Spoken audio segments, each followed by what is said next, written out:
Assalamualaikum my dear students, welcome to my YouTube channel Hack Chemistry. Dear students, मैं हूं आपका educator Kumar Ejaz. Today we will discuss here chemical kinetics. हम पूरे basic level से जाएंगे, पहले आगे आगे हम जाएंगे एडवांस लेवल तक और फिर हम PYQs करेंगे, मींस प्रीवियस ईयर क्वेश्चंस. बस बने रहे आप मेरे YouTube चैनल के साथ. Chemical kinetics, it is a branch of physical chemistry. It is the branch of physical chemistry. It is the branch of physical chemistry which deals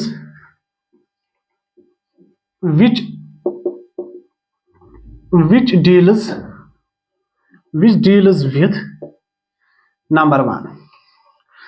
जो ये chemical kinetics है, ये ब्रांच ऑफ फिजिकल केमिस्ट्री की है, जो deal करता है तीन चीजों के साथ. Number one, rate of reaction. Number second, factors affecting rate of reaction. And number third, mechanism of reaction. Rate of reaction.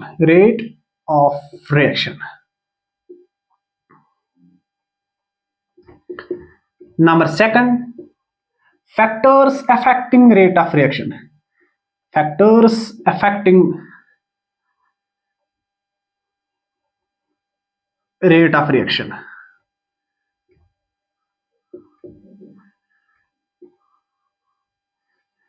And number third, mechanism of reaction. Mechanism of reaction.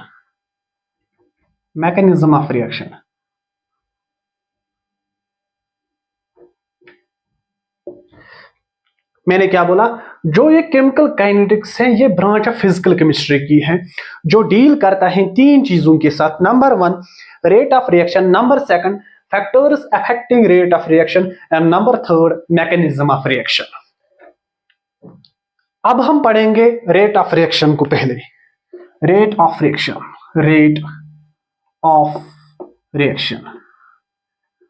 आगे जब भी लिखूंगा मैं रेट ऑफ रिएक्शन में लिखूंगा ROR, rate of reaction. ठीक है बेटा. रेट ऑफ रिएक्शन क्या होता है? ये होता है change in concentration of reactants. It is the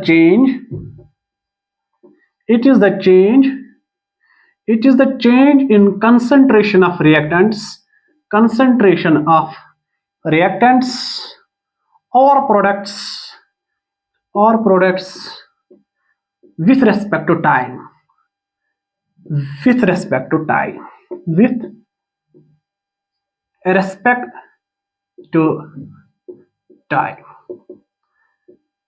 respect to time, change in concentration of reactants or products, that is called a rate of reaction.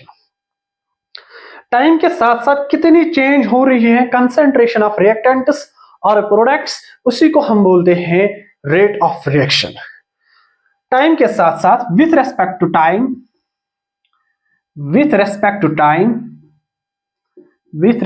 Time जो कंसंट्रेशन ऑफ रिएक्टेंट्स की है, concentration of reactants decreases. मतलब कि time के साथ साथ जो भी कंसंट्रेशन ऑफ रिएक्टेंट्स हैं वो डिक्रीज होती हैं टाइम के साथ साथ. और with respect to time concentration of products increases. मतलब कि टाइम के साथ साथ जो कंसंट्रेशन ऑफ रिएक्टेंट्स है वो डिक्रीज हो रही है और जो कंसंट्रेशन ऑफ प्रोडक्ट्स वो टाइम के साथ साथ इंक्रीज हो रही है. मैं आपको मैथमेटिकली ये प्रूव करके दिखाऊंगा. मैंने क्या बोला? With time concentration of reactants decreases और with time concentration of products increases. जो ये इट रिप्रेजेंट्स कंसंट्रेशन. ठीक है बेटा, आया है तो समझ. जब भी आपको केमिस्ट्री में चेंज निकालनी होती है, हम लिखते हैं गोल्डन रूल जो चेंज नहीं होगा. Golden rule. Sir golden rule क्या है?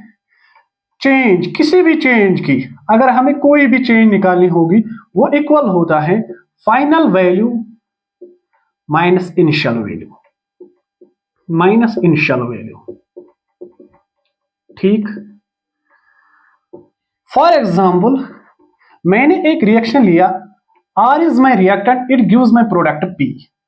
ठीक, at T is equal to 0 second, at T is equal to 0 second, मतलब कि अभी हमारी रिएक्शन स्टार्ट नहीं हुई होगी। रिएक्शन में जो भी होगा वो बस रिएक्टेंट होगा। Let at T is equal to 0, जो रिएक्टेंट की कंसंट्रेशन हो या रिएक्टेंट कितने मॉलिक्यूल्स हो, मैं मानूंगा 10 मॉलिक्यूल्स ऑफ रिएक्टेंट है, उस टाइम जो प्रोडक्ट की कंसंट्रेशन होगी वो 0 होगी, क्योंकि अभी रिएक्शन स्टार्ट नहीं हुई है, प्रोडक्ट फॉर्मेशन नहीं हुई है।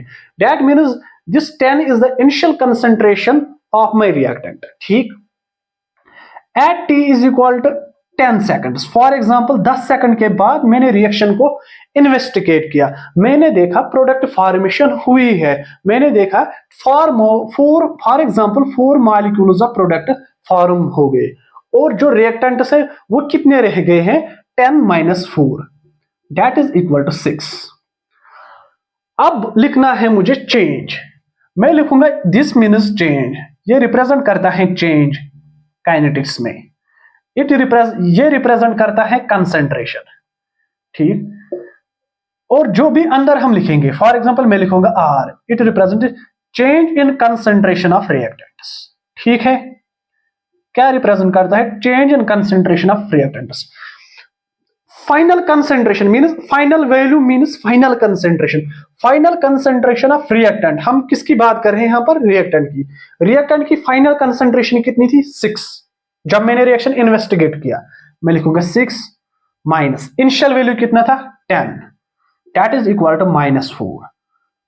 सर ये माइनस का रिप्रेजेंट करता है, यही रिप्रेजेंट करता है, it represents decrease in concentration of, it represents decrease in concentration of reactants with respect to time, with respect to time। ठीक है, जो माइनस रिप्रेजेंट करता है, यही रिप्रेजेंट करता है टाइम के साथ साथ जो कंसंट्रेशन ऑफ रिएक्टेंट्स है वो डिक्रीज होती है। और मैंने क्या बोला, देखो with time concentration of reactants decrease. अब हम लिखेंगे change in concentration of products, वो इक्वल होगा फाइनल वैल्यू, फाइनल कंसंट्रेशन कितनी थी प्रोडक्ट P, मेरा प्रोडक्ट फाइनल कंसंट्रेशन कितनी थी, 4, इनिशियल कंसंट्रेशन कितनी थी जब रिएक्शन नहीं स्टार्ट हुई थी, that is 0, that is equal to 4। अगर हम यहां इस साइड में, इट मींस यहां पर प्लस होगा, जो ये प्लस है it represents increase in concentration of products with respect to time, with respect to time। ठीक, आया समझ, with time concentration of reactant decreases, वो हुआ इधर minus represents that, and with time concentration of products increases। आया यहां तक समझ, दैट मीन्स जो कंसंट्रेशन ऑफ टाइम, जो कंसंट्रेशन ऑफ रिएक्टेंट्स है वो डिक्रीज होती है टाइम के साथ साथ, और कंसंट्रेशन ऑफ प्रोडक्ट्स इंक्रीज होती है टाइम के साथ साथ। देखेंगे graphical representation, graphical representation, graphical representation।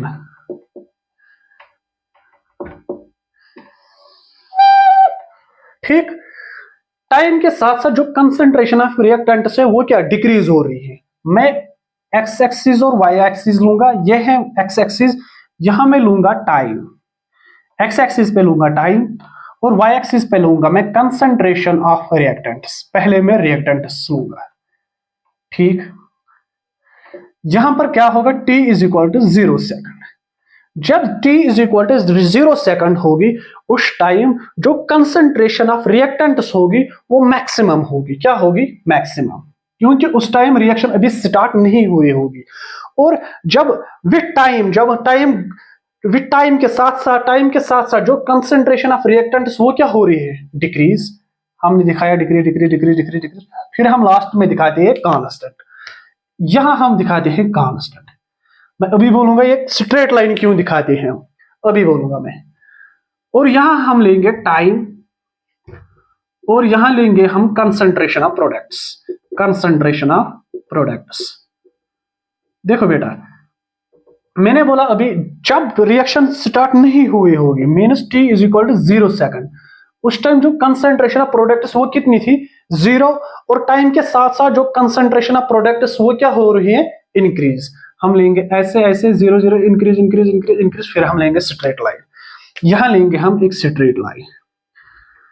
जो ये दो स्ट्रेट लाइन्स हैं ये रिप्रेजेंट करता है जो कंसंट्रेशन ऑफ रिएक्टेंट या concentration of product with respect to time change नहीं होता, वो कांस्टेंट होता है। दुनिया में जो भी रिएक्शन है वो 100% कंप्लीट नहीं होता है। एक टाइम आता है रिएक्शन अटेन करती है इक्विलिब्रियम, और इक्विलिब्रियम रिप्रेजेंट करता है उस टाइम जो कंसंट्रेशन ऑफ प्रोडक्ट्स और कंसंट्रेशन ऑफ रिएक्टेंट्स वो कांस्टेंट होती है, वो चेंज नहीं होती है टाइम के साथ साथ, इसलिए हम ये कांस्टेंट रखते हैं, स्ट्रेट लाइन बनाते हैं। आया यहां तक समझ?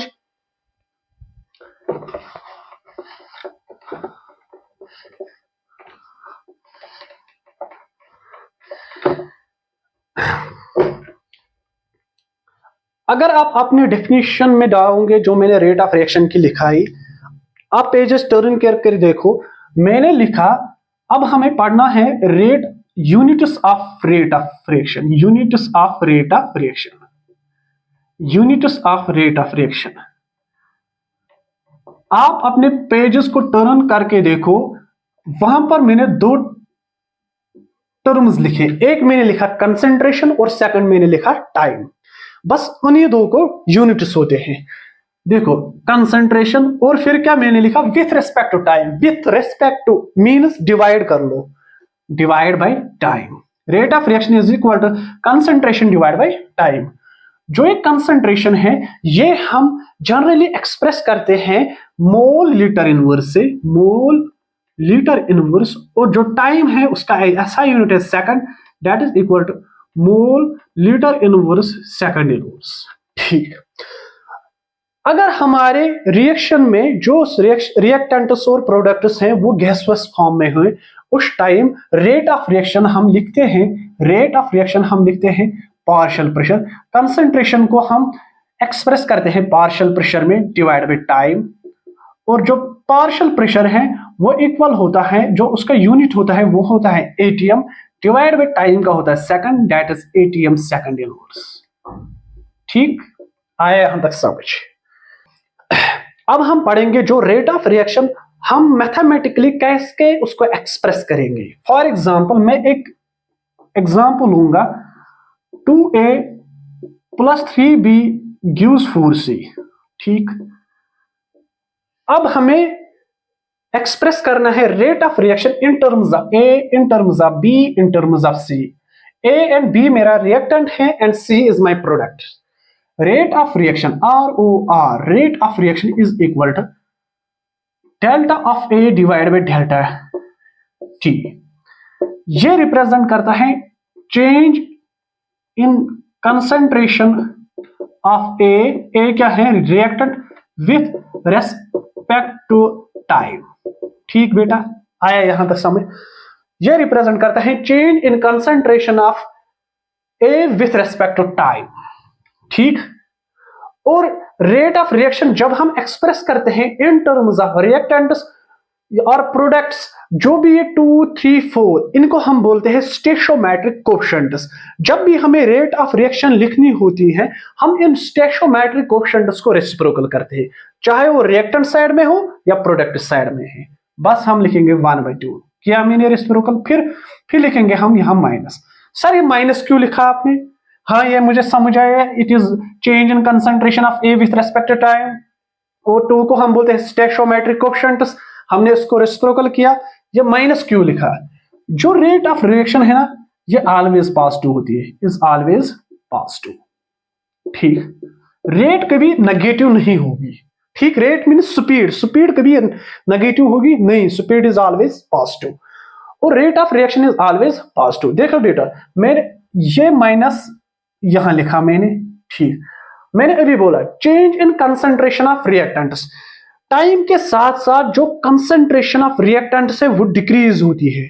जब मैंने माइनस इंडिकेटर्स, माइनस रिप्रेजेंट करता है change in concentration of reactants with time, मतलब कि टाइम के साथ साथ कितनी कंसंट्रेशन ऑफ रिएक्टेंट्स डिक्रीज हो रही है। दैट मींस जो ये change in concentration of A means reactants with respect to time, ये नेगेटिव होता है। क्या होता है? Negative. Negative is equal to positive. इसीलिए जब भी हमें रेट ऑफ रिएक्शन लिखना होता है, हम लिखते हैं पहले डेल्टा किसके साथ चेंज हो रहे हैं, कौन चेंज हो रहा है विथ रिस्पेक्ट टू टाइम। फिर लिखते हैं हम जो भी स्टोइचोमेट्रिक कोएफिशिएंट उनको हम रेसिप्रोकल करते हैं। अगर रिएक्टेंट के बाद इन टर्म्स ऑफ रिएक्टेंट लिखते हैं, हम माइनस लगाते हैं। फॉर एग्जांपल मैं लिखूंगा rate of reaction in terms of B का मेरा है रिएक्टेंट। अगर मेरा रिएक्टेंट है मैं लिखूंगा माइनस, रिएक्टेंट के टर्म्स में माइनस लिखूंगा पहले। फिर 3 क्या है? 3 इज माई स्टोइचोमेट्रिक कोएफिशिएंट, मैं इसको रेसिप्रोकल करूंगा -1/3 delta of B divide by delta t. आया समझ बेटा? ठीक। Is equal to in terms of c का मेरा प्रोडक्ट है। अगर मुझे रेट ऑफ रिएक्शन को लिखना है इन terms of product, in terms of product मैं लिखूंगा 1/4। 4 इज माई स्टोइचोमेट्रिक कोएफिशिएंट, मैं लिखूंगा 1/4। मैंने स्टोइचोमेट्रिक कोएफिशिएंट को रेसिप्रोकल किया, फिर लिखूंगा मैं delta of C divide by delta of T. यह रिप्रेजेंट करता है change in concentration of product, change in concentration of product with time, with respect to time. देखो बेटा, यहां पर मैंने माइनस नहीं लिखा। क्यों नहीं लिखा? देखो यहां पर क्या है? प्लस। ठीक। जो कंसंट्रेशन ऑफ प्रोडक्ट्स है ना, वो टाइम के साथ साथ इंक्रीज हो रही है और चेंज क्या आ रहे हैं उसकी? पॉजिटिव। तो that means change in concentration of products with respect to time is equal to, वो पॉजिटिव होता है। Positive that is equal to positive, that is rate of reaction is always positive. इसीलिए मैंने यहां पर माइनस नहीं लिखा है। अब मैंने क्या लिखा?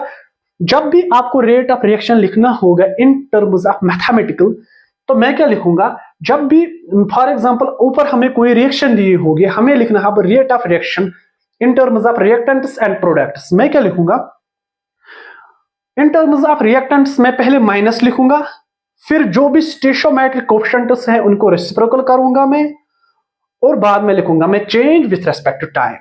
प्रोडक्ट के टर्म्स में क्या लिखूंगा? वहां मैं माइनस नहीं लिखूंगा, बस इतना लिखूंगा जो भी स्टोइचोमेट्रिक कोएफिशिएंट्स है उनको मैं रेसिप्रोकल करूंगा और चेंज लिखूंगा। मैं एक और एग्जांपल आपको दिखाऊंगा। हम कैसे एक्सप्रेस करेंगे rate of reaction in mathematical terms. Rate of reaction, ठीक, मैं लिखूंगा 11/2 ए प्लस 15/2 बी गिव्स 7/2 सी। अब मुझे लिखना है रेट ऑफ रिएक्शन। मैं लिखूंगा पहले change del of A divide by del D, फिर लिखूंगा मैं equal to del of B divide by del D. पहले मैं चेंज लिखूंगा रिएक्टेंट की और विथ रेस्पेक्ट टू टाइम और product with respect to time is equal to del of C divide by del D. ठीक, मैंने पहले इसकी चेंज लिखी, फिर इसकी change with respect to time और इसकी change with respect to time. ए का मेरा है रिएक्टेंट। जब भी रिएक्टेंट के टर्म्स में रेट ऑफ रिएक्शन लिखनी होगी, पहले हम माइनस लिखेंगे, लिखा मैंने माइनस। 11/2 इज माई स्टोइचोमेट्रिक कोएफिशिएंट, और स्टोइचोमेट्रिक कोएफिशिएंट को हम रेसिप्रोकल करते इन रेट ऑफ रिएक्शन में, ये बनेगा 2/11। ठीक, बी इज माई रिएक्टेंट। जब भी हमें रिएक्टेंट के टर्म्स में लिखना है रेट ऑफ रिएक्शन, पहले लिखेंगे माइनस, फिर लिखेंगे जो भी स्टोइचोमेट्रिक कोएफिशिएंट को, इसको हम रेसिप्रोकल करेंगे, ये बनेगा 2/15। और इन टर्म्स ऑफ प्रोडक्ट्स हम माइनस नहीं लिखते हैं, हम पॉजिटिव ही लिखते हैं, और जो भी स्टोइचोमेट्रिक कोएफिशिएंट उसको हम रेसिप्रोकल करते हैं, लिखते हैं 2/7। ठीक, यहां तक समझ आया? बस इतनी सी फर्क है। Rate of reaction in terms of reactants और प्रोडक्ट्स में क्या फर्क है? रिएक्टेंट्स में हम माइनस लगाए थे पहले, वहां हम प्लस लगाते हैं बस प्रोडक्ट्स के टर्म्स में।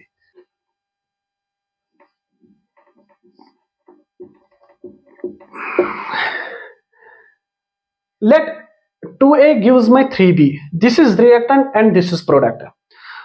हमें पता है कि जो फॉर्मेशन होगी वो किसकी होगी, प्रोडक्ट की, और डिफॉर्मेशन किसकी होगी, रिएक्टेंट की। अगर मुझे लिखना होगा rate of deformation, rate of deformation of a, यही है मेरा डिफॉर्मेशन किसकी होगी, रिएक्टेंट की। मेरा रिएक्टेंट कौन है यहां पर बेटा, ए है। मैं लिखूंगा rate of deformation of A. मैं कैसे लिखूंगा, मैं लिखूंगा minus delta of A divide by delta T, बस। ठीक, it represent change in concentration of A with respect to time, और माइनस लिखा रेट ऑफ डिफॉर्मेशन। डिफॉर्मेशन किन की होती है, रिएक्टेंट्स की। अगर मुझे रेट ऑफ रिएक्शन लिखना होगा इन terms of A, in terms of A, in terms of A means reactant के टर्म में, मैं कैसे लिखूंगा, मैंने क्या बोला, जब भी हमें रेट ऑफ रिएक्शन लिखनी होगी इन टर्म्स ऑफ रिएक्टेंट्स, हम क्या लिखते हैं, टू, पहले हम इन टर्म्स ऑफ रिएक्टेंट को माइनस लिखते हैं। अगर हमें रिएक्टेंट्स के टर्म्स में रेट ऑफ रिएक्शन लिखनी होगी, पहले हम माइनस लिखते हैं, फिर जो भी स्टेशियोमेट्रिक कोएफिशिएंट इसको हम रेसिप्रोकल करेंगे, फिर लिखेंगे चेंज किसकी हो रही है, विथ रेस्पेक्ट टू टाइम के साथ। यह है रेट ऑफ रिएक्शन। अब रेट ऑफ डिफॉर्मेशन और rate of reaction in terms of both, in terms of a, फर्क क्या है, बस रेट ऑफ रिएक्शन में हम स्टेशियोमेट्रिक कोएफिशिएंट्स इन्वॉल्व करते हैं और यहां हम इन्वॉल्व नहीं करते। That means in rate of deformation there is no role of stoichiometric coefficients. ठीक, अगर मुझे लिखना है रेट ऑफ फॉर्मेशन, फॉर्मेशन किसकी होगी, प्रोडक्ट ही। प्रोडक्ट मेरा क्या है यहां पर, प्रोडक्ट मेरा बी है, rate of formation of b. मैं क्या लिखूंगा, ये इक्वल टू लिखूंगा मैं delta of B divide by delta t लिखूंगा। अगर मैं लिखूंगा rate of reaction in terms of b, मतलब in terms of b, b क्या मेरा है, प्रोडक्ट। मैंने क्या बोला, जब भी हमें रेट ऑफ रिएक्शन लिखनी होगी इन टर्म्स ऑफ प्रोडक्ट, हम क्या लिखते हैं, जो भी स्टेशियोमेट्रिक कोएफिशिएंट्स हैं उसको हम रेसिप्रोकल करते हैं 1/3। यहां हम माइनस नहीं लगाते हैं इन टर्म्स ऑफ प्रोडक्ट में, और फिर लिखते हैं del of B divide by delta T. अब क्या समझ आया, देखो जब हमने रेट ऑफ डिफॉर्मेशन लिखा इन टर्म्स ऑफ ए, और जब हमने rate of reaction in terms of a लिखा, फर्क इतना सा है, रेट ऑफ रिएक्शन में स्टेशियोमेट्रिक कोएफिशिएंट्स हमने इन्वॉल्व किया और डिफॉर्मेशन में नहीं किया।